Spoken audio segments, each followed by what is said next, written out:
Hello, this is Pastor Kobe, and this is your Tuesday Spiritual Taco. Have you ever been in a place where you want to get out of your own skin? Have you ever been in a place where the people that you trust are mistreating you? Ever been in a space where you once felt safe and comfortable and able to be vulnerable around someone, and all of a sudden they take that vulnerability and they take that trust and they misuse it, and and so now you feel like you have no one left in your corner, and everything that was going right is now going wrong. Things you thought you would celebrate became the very thing that got you mistreated and subjected to physical, mental, and verbal, assaults. Can I tell you something? Can I whisper to someone today in the midst of all that? I just want to tell you this, that in those moments, God is still calling your name. And I know that sounds awkward, that in those spaces where you just want to stop the hurt, where you just want it all to end, you just want to, like, some of us get to a point where we just don't want to exist.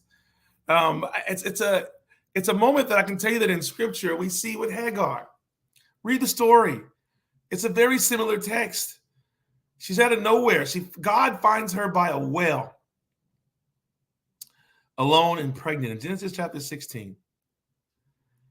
And he doesn't change her identity. She's Sarah's slave, and she still calls, Hagar, slave of Sarah. I mean, you got to understand this. God did not change her circumstances.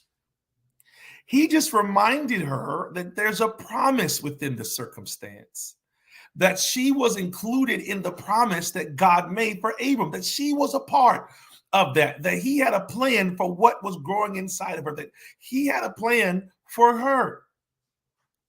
And to go back and submit to the circumstance. And I know that sounds weird, but what it means is saying is endure what's going on for now, because God has something greater.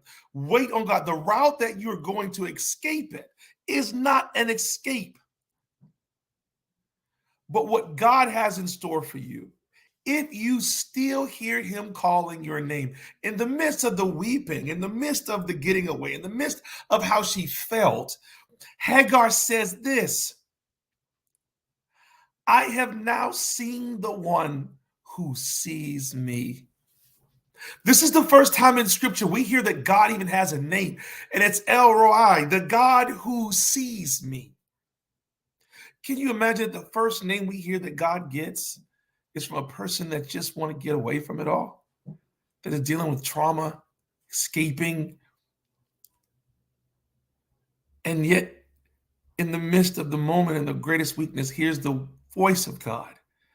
Even though the circumstances didn't change, there was something about the voice of God that was affirming, the promise of God that was real. Hold on, my good brother, my good sister, for the God who sees you wants to be seen by you. This is your Tuesday Spiritual Taco.